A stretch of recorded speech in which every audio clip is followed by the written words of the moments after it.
Hello friends and welcome to the Exams Made Simple. So we are back again with the Hindu analysis for 1st and 2nd of January 2026. 1 और 2 जनवरी 2026 का the Hindu newspaper analysis देखेंगे। शुरू करते हैं analysis को सबसे पहले सवालों के साथ जिनके जवाब आपको देने हैं।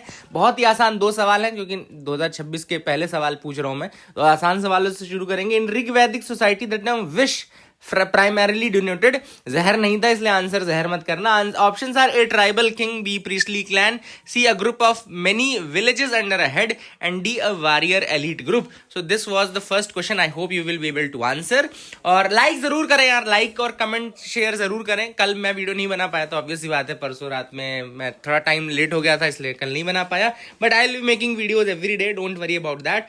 एक भी दिन मिस नहीं करूंगा मैं। और आज से मैं यूपीएससी 2026 के लिए जो प्रीलिम्स है उसके लिए करंट अफेयर्स की सीरीज लॉन्च कर रहा हूं। सो TEMSIS.com में आप जाकर के ज्वाइन कर सकते हैं। ये सीरीज में पूरा साल भर का current affairs along with PIB, along with Indian express, along with vision IAS और ये सब जितनी भी कोचिंग्स हैं अपना न्यूज़ देती हैं एनालिसिस, उन सब का पार्ट कवर होगा। तो I hope you will be able to understand better जो भी करंट अफेयर्स है, तो आप ज्वाइन कर सकते हैं, ठीक है ना। लिंक मैं डिस्क्रिप्शन कमेंट में डाल दूंगा। आगे मूव करते हैं, दूसरे क्वेश्चन पे आते हैं। In the context of ancient Indian administration agrahara, आपको बताना है agrahara in the Gupta period refer to what. इनमें से क्या था अग्रहारा? ऑप्शंस आपके सामने हैं। Fortified royal residences, tax-free land granted to Brahmanas and temples, land reserved exclusively for the king's army, and D, market towns under the state control. तो these are the 2 questions, I hope you will be able to answer. आसान सवाल है। Move करते हैं आज के newspaper में front page में।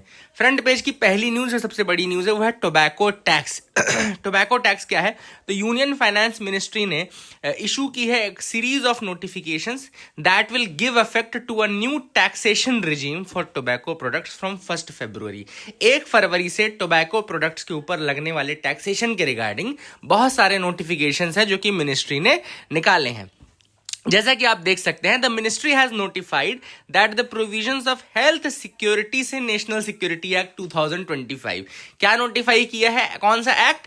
हेल्थ सिक्योरिटी से national security act 2025। It intends to levy a cess on pan masala units and will come into effect from 1 फरवरी, ठीक है ना। तो जितने भी पान मसाला यूनिट्स हैं, जितने भी पान मसाला देने वाली यूनिट्स हैं, उनके ऊपर एक सेस लेवी किया जाएगा, ठीक है ना। अब आप देखो, bidis have been moved to the 18% GST category from the now defunct 28% slab. तो बीडीज को 18% स्लैब में, all other tobacco products have been move to the 40% slab. जितने भी दूसरे टोबैको प्रोडक्ट्स को 40% टैक्स स्लैब के ऊपर रखा गया है। तो ये एक चीज इंपॉर्टेंट है। इसके अलावा जो चीजें हैं मैं आपको बता दूं, यहां जैसे मैंने बताया कि हेल्थ सिक्योरिटी से नेशनल सिक्योरिटी एक्ट, इसका नाम याद रखना। इसके अलावा देख लो जीएसटी के अलग अलग जो रेट्स हैं वो सारी चीज़ें मैंने आपको बता दी हैं। कैसे जीएसटी आप सबको पता है, जीएसटी 2017 जुलाई से इम्प्लीमेंटेड है और इसमें पहले जो स्लैब्स हुआ करते थे अभी चेंज कर दिए गए हैं, ठीक है ना। इसके अलावा the ministry has introduced a new valuation mechanism for tobacco products such as chewing tobacco, filter khaini, zarda, scented tobacco, गुटखा, इन सब के लिए नया वैल्यूएशन मैकेनिज्म भी निकाला है, जहां पे GST value would be determined based on the retail sale price declared on the package. जो रिटेल सेल प्राइस है उसके ऊपर जीएसटी लगाया जाएगा, ठीक है ना। इसके अलावा सेस का क्या बेनिफिट होता है? अब देखो, सेस लगाया गया तो सेस का बेनिफिट क्या होता है? सेस का सबसे पहले बेनिफिट ये होता है कि नॉन लैप्सेबल होता है। It creates a non lapsable predictable financial stream, एक तरीके से नई फाइनेंशियल स्ट्रीम खोल देता है ये। और दूसरी चीज ये, चूंकि नॉन लैप्सेबल होता है, प्लस सेस को सेंटर स्टेट्स के साथ शेयर नहीं करता है। याद रखिएगा, सेस को सेंटर स्टेट्स के साथ शेयर नहीं करता है, तो ये उनके ऊपर अलग से एक मतलब उनके पास पूरा फंड बन जाता है, ठीक है ना। तो that is the thing, that is the beauty of cess, that is why government cess लगाती भी रहती है इसी तरीके से अलग अलग। तो that is one thing from the front page. I hope you got clarity. दूसरी न्यूज पे आते हैं। Arunachal welcomes the first sunrise with the dance of dawn. तो याद रखिएगा, इंडिया का जो ईस्टर्न मोस्ट विलेज है अंजॉ डिस्ट्रिक्ट में डोंग नाम का है। याद रखिएगा, जैसे यहाँ पे लिखा भी हुआ है, I hope you will remember, Dong is India's eastern most village in Anjaw district of Arunachal Pradesh and it has welcomed the first sunrise of 2026। क्योंकि अरुणाचल प्रदेश में ही सबसे पहले सनराइज होता है, तो वहां पे अंजॉ जो डिस्ट्रिक्ट है वहां का डोंग गांव है, ईस्टर्न मोस्ट है, इसलिए सबसे पहले सनराइज यहीं पड़ती है। और इन्होंने वेलकम किया है Alo Prabhat which is known as the dance of dawn. याद रखिएगा, इसको इंडिजिनस ट्राइब्स वहां की मियोर और मिश्मी ट्राइब जो है, मियोर और मिश्मी ट्राइब वो परफॉर्म करती हैं। I hope you will remember that as well, Meyor and Mishmi tribe. ठीक है, तो अपने को निकालना पड़ता है कि क्या चीज यूपीएससी पूछ सकता है। अब जैसे तीसरी न्यूज है, ancient Marathi literature reveals savannas are not degraded forest. अब यहां पर बेसिकली जो आपका शिंगानापुर एक्चुअली में सतारा का पुराना नाम है शिंगानापुर, ये डिस्क्राइब किया गया है एंड यहां उसको रेफर किया गया था कोथलागिरी बोलते थे शिंगनापुर, जो कि सतारा में है, शनि शिंगनापुर बोलते हैं ना शायद। तो ये आपका कोथलागिरी रेफर किया गया है इन आदि पर्व याद रखिएगा 16th सेंचुरी का मराठी नैरेटिव पोयम है। याद रखिएगा, Adi Parva is a Marathi narrative poem of 16th century, 1500 कुछ के बाद है, मतलब 600-700 साल पुरानी एक कविता है। उसमें यहाँ पे नेचुरल लैंडस्केप के बारे में मेंशन किया गया है। और यहाँ पे इस आर्टिकल में भी क्या है ना, बहुत सारे नाम, फ्लोरा के नाम, जैसे सवाना के जो फ्लोराज हैं, जैसे हिवारा इज एक्चुअली इज वशेलिया ल्यूकोफ्लिया, ये एक तरीके से फ्लोरा है। तो हिवारा अगर आपसे कोई पूछे, खैरा आपसे कोई पूछे, तराई, यहाँ पे तराई जो शब्द लिखा है कैपेरिस डिवारी काटा है ना, बहुआ, यहाँ पे बभुआ एक और लिखा है, पासा and some grasses such as पावन्या। तो ये नाम जरूर देख लेना कि ये हिवारा, खैरा, तराई, बभुआ, अगर ये एक साथ नाम पूछते ना तो ये सवाना के फ्लोराज हैं। याद रखिएगा, they are the flora of savanna region. ठीक है ना, पासा एंड ग्रासेस लाइक पावन्या, सेहिमा, नर्वोसम जिसको बोलते हैं पावन्या, तो इट्स अ ग्रास। ठीक है, तो ये सारे यहाँ पे मेंशन्ड है। जैसा मैंने आपको बताया, आदि Parva is a 16th century book जो वहाँ पे पोयम है, और वहाँ पे मेंशन है 2 नदियों के नाम भी, बारामती और नीरा रिवर एंड बारामती। तो ये अलग अलग 2 नदियां भी मेंशन है। I hope you got clarity. इसको थोड़ा बहुत नाम देख लेना, याद रखना। DRDO will play a key role in India's air defence. अब आप सबको पता है कि डीआरडीओ जो है वो बहुत ही प्रीमियम रिसर्च इंस्टीट्यूशन इंडिया में, defence research and development organisation बोलते हैं, defence research and development organisation. और यहाँ पर बेसिकली इसका फाउंडेशन डे था, 68th फाउंडेशन डे था, जो कि सेलिब्रेट किया जा रहा था। एंड इसमें एक इनिशिएटिव के बारे में बताया गया, जो कि डीआरडीओ का इनिशिएटिव है, Sudarshan Chakra initiative. Remember that, Sudarshan Chakra initiative basically DRDO क्या करेगा, it will equip the critical installations across the country. पूरे भारत में जितने भी क्रिटिकल इंस्टॉलेशंस है, मतलब क्रिटिकल इंफ्रास्ट्रक्चर है इंडिया के, उन सब को एक एडवांस सिक्योरिटी, एक एडवांस्ड डिफेंस सिस्टम प्रोवाइड करेगा, which will provide comprehensive protection, aerial protection, comprehensive aerial protection के लिए Sudarshan Chakra initiative of the DRDO. I hope you got clarity, I hope उसको आप याद रखेंगे। डीआरडीओ का फाउंडेशन, चूंकि 68th फाउंडेशन था, मैं आपको बता दूं कि ये बनाया गया था 1958 में। इट वॉज फॉर्म्ड इन 1958, और जब ये बनाया गया था तो it was formed by the merger of technical development establishment and the directorate of technical development. ठीक है ना, तो आप इसको याद रख सकते हैं। I hope you got clarity. आगे मूव करते हैं, देखते हैं और क्या इंपॉर्टेंट न्यूज आर्टिकल है। यहां पर है, first Vande Bharat sleeper train to ply between Guwahati and Kolkata. तो पहली वंदे भारत स्लीपर ट्रेन जो है वो गुवाहाटी और कोलकाता के बीच में चल रही है, गुवाहाटी एंड कोलकाता के बीच में चल रही है। ठीक है ना, एंड ये बेसिकली ठीक है, इतना इससे ज्यादा आपको जानने की जरूरत नहीं है, स्पीड से स्पीड छोड़ो, है ना। I hope you got clarity regarding that. आगे मूव करते हैं, mandating students presence erasing learning. अब यहाँ पे दिल्ली हाई कोर्ट का बहुत इंपॉर्टेंट एक जजमेंट आया है रिसेंटली, जिसमें उन्होंने कहा है कि law students may sit for examinations without satisfying rigid attendance threshold. Now this is very important judgement, जो अभी दिल्ली हाई कोर्ट ने कहा है कि हाँ, लॉ स्टूडेंट जो है वो एग्जाम दे सकते हैं even if they do not satisfy the minimum attendance criteria. ठीक है ना, तो अब ये जजमेंट क्यों इंपॉर्टेंट है वो देख लेते हैं। ठीक है, लेट्स सी दैट फर्स्ट। तो यहां पे देखो, सबसे पहली बात, दिल्ली हाई कोर्ट की रूलिंग के ऊपर क्या अपन एनालिसिस कर सकते हैं। तो देखो, दिल्ली हाई कोर्ट की रूलिंग बता दी, law students allowed to sit for exams without rigid attendance. तो ये शिफ्ट करता है focus from surveillance to learning. अब देखो, अटेंडेंस का क्राइटेरिया जो है ना, वो रिप्रेजेंट करता है सर्विलेंस को, कि आप टीचर के सामने बैठे रहो, आप वहां पढ़ते रहो, लेकिन ऑथर का ये कहना है कि just merely because you are present in the college does not mean that you are learning. पहली चीज तो एक, सिर्फ आप कॉलेज में बैठे हुए हैं ये बिल्कुल ये मतलब नहीं है कि आप लर्न कर रहे हैं। And if you are not present in the college, इसका मतलब ये भी बिल्कुल नहीं कि आप कुछ नहीं कर रहे हैं, ठीक है। तो that is the first thing which it says, and it shift the focus from surveillance towards the learning. तो लर्निंग ज्यादा इंपॉर्टेंट है, सर्विलेंस थोड़ा पीछे भी रह जाए तो कोई दिक्कत नहीं है। लेकिन इससे एक और डिबेट शुरू होता है, what is the purpose of higher education then. फिर हायर एजुकेशन का पर्पज ही क्या, जब आप कॉलेज ही नहीं जाना है तो, जब आपको खुद से ही पढ़ना है तो सब लोग खुद से ही पढ़ें, कॉलेजेस बंद कर दो। तो that is the second question which arises from this, है ना। ऑथर ने यह भी कहा कि इस डिबेट में यह भी समझाते हैं कि attendance measures obedience but not understanding. Attendance जो है वो आपका ओबीडियंस तो दिखाती है but it does not shows the understanding. Learning can not be enforced through registers.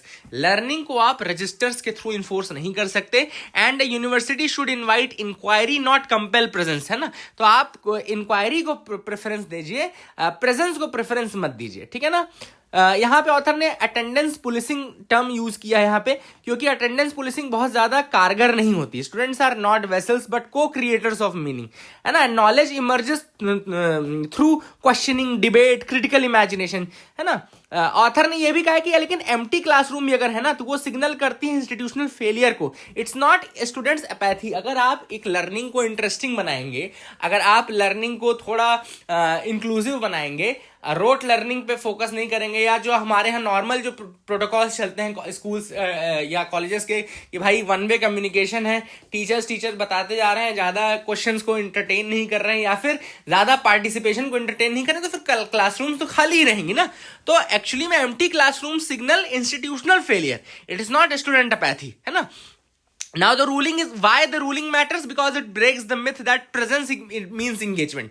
एक जो मिथ चलता है इंडिया में ना कि भैया हाँ प्रेजेंट रहोगे इसका मतलब है कि आप इंगेज कर रहे हो, तो उस मिथ को तोड़ता है ये। It also forces the teachers to reimagine pedagogy and it shifts the motivation from external compulsion to intrinsic curiosity. तो मतलब कि external compulsion जो कॉलेज में प्रेजेंट रहने का है ना, वहां से थोड़ा फोकस शिफ्ट करके इंट्रिंसिक क्यूरियोसिटी यानी कि खुद बच्चे की क्यूरियोसिटी पे फोकस शिफ्ट होता है इस रूलिंग के बाद। तो that is the thing which is important. And यहां पे ऑथर ने यह भी कहा कि टीचर्स को इनोवेट करने की आवश्यकता है, यह भी सोचने की आवश्यकता है कि किस तरीके से वो स्टूडेंट्स को बुला सकते हैं, मतलब किस तरीके से वो अपने माइंडसेट को चेंज करके, पेडागॉजी को चेंज करके, है ना। ये सारी चीजें अगर आप करें तो भी होगा।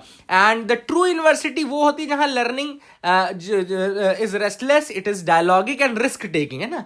तो यहां पे इंपॉर्टेंट भी है एजुकेशन केवल इंफॉर्मेशन डिलीवरी नहीं है, it's a very inclusive process, very participative process, ठीक है ना। And to learning can not be legislated, it can only be cultivated, जैसा कि ऑथर ने लास्ट में कहा है। तो I hope you got clarity. अगले एडिटोरियल पे आएंगे, देखते हैं और क्या इंपॉर्टेंट। बहुत अच्छा आर्टिकल लगा मुझे तो ये, आपको कैसा लगा बताइएगा। अगला है why does India need a climate resilient agriculture. अब ये आर्टिकल जो है ये बात कर रहा है कि इंडिया में क्यों हमें क्लाइमेट रेजिलिएंट एग्रीकल्चर की आवश्यकता है। सबसे पहली बात, इंडिया में अगर आप देखो तो क्लाइमेट रिस्क बहुत ज्यादा है, स्पेशली जो ड्रॉट्स वाला पार्ट है और दूसरा जो फ्लड वाला पार्ट है ना, ये दोनों चीजें। अब क्लाइमेट रेजिलिएंट एग्रीकल्चर होता क्या है, what is climate resilient agriculture. तो जैसा कि आप देखते हैं क्लाइमेट रेजिलिएंट एग्रीकल्चर में यूज करते हैं हम biotechnology and complementary technologies to guide the farming practices, ताकि जो हमारा डिपेंडेंस है, जो केमिकल इनपुट्स पे हमारा डिपेंडेंस है वो घट जाए। इसके अलावा हमारा जो क्लाइमेट के ऊपर डिपेंडेंस है वो भी हट जाए, मतलब कि क्लाइमेट से लड़ने की ताकत भी आपको मिल जाए, ठीक है ना। सॉरी, यस, क्लाइमेट रेजिलिएंट है ना, मैंने शायद वो बोल दिया। हाँ, केमिकल डिपेंडेंस भी हट जाए और क्लाइमेट रेजिलियंस भी हमारा बढ़ जाए, मतलब कि हम किसी भी तरीके के एडवर्स क्लाइमेट को फेस करने के लिए तैयार रहें। तो that is basically the climate resilient agriculture. इसमें बहुत सारी टेक्नोलॉजीज का यूज करते हैं, जैसे कि यहाँ पे देखो मैंने लिखा भी है, bio fertilizers and bio pesticides का यूज आप कर सकते हैं। अब बायो टर्म है मतलब केमिकल नहीं है ये, है ना। देन जीनोम एडिटेड क्रॉप्स का यूज आप कर सकते हैं, एआई एंड स्मार्ट फार्मिंग का यूज आप कर सकते हैं, and these methods will come under the CRA. India में क्यों सीआरए की आवश्यकता है? क्योंकि हमारा 51% रीजन अभी भी रेन फेड एग्रीकल्चर है, ठीक है ना, मतलब रेन डिपेंडेंट एग्रीकल्चर है। और ऐसे में अगर क्लाइमेट वल्नरेबिलिटी बढ़ी, जो कि हमारे इंडिया में है ही, कभी ड्रॉट हो गया, कभी एल नीनो हो गया, कभी लानीना हो गया, कभी ड्रॉट हो गया, कभी फ्लड हो गया, तो वो फिर फेस करने के लिए हमारे पास चाहिए कि हमारे पास ये क्लाइमेट रेजिलिएंट एग्रीकल्चर रहे।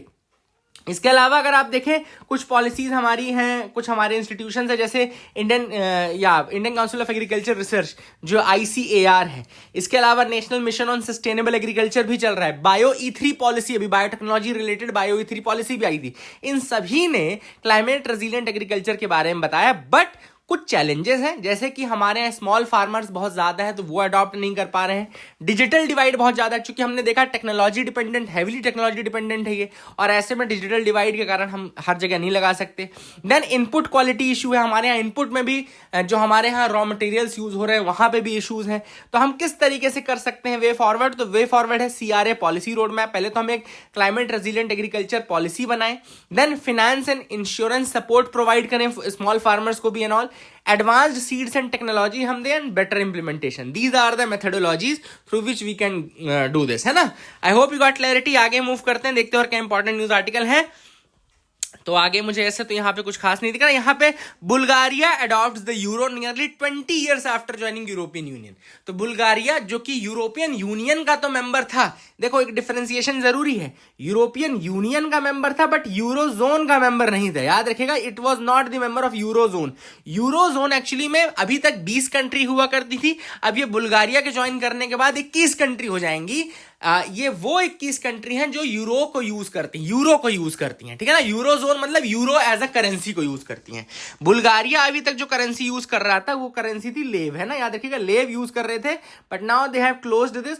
आई थिंक 1887 से ये लेव करेंसी यूज कर रहे थे, मैंने लिखा है नोट्स में, तो याद रखिएगा 21st मेंबर यूरोजोन का बन गया है बुल्गारिया, एंड इसने अपना फुल यूरोपियन इंटीग्रेशन कंप्लीट कर लिया है। 1881 से ये लेव करेंसी यूज कर रहे थे, जिसको इन्होंने रिटायर कर लिया है। एंड याद रखिएगा यूरोपियन यूनियन का जो फाउंडेशन है वो मास्ट्रिस्ट ट्रीटी 1992 है, जिसके अंतर्गत आपका एक तो European economic and monetary union बनाया गया था, दूसरा आपका बनाया गया था ECB यानी कि यूरोपियन सेंट्रल बैंक बनाया गया था, और एक कॉमन इकोनॉमिक रीजन बनाया गया था, ठीक है ना।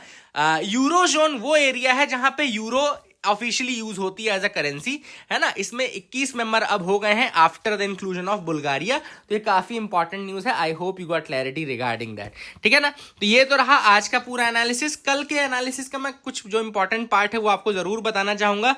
कल कुछ इंपॉर्टेंट फैक्चुअल न्यूज आर्टिकल आए थे जिनको हम डिस्कस करेंगे। पहली न्यूज थी फ्रंट पेज की, Vodafone Idea dues frozen by centre, timeline relax. तो यहाँ पे वोडाफोन आइडिया के ऊपर AGR यानी कि क्या होता है मैं बता दूं, एडजस्टेड ग्रॉस रेवेन्यू।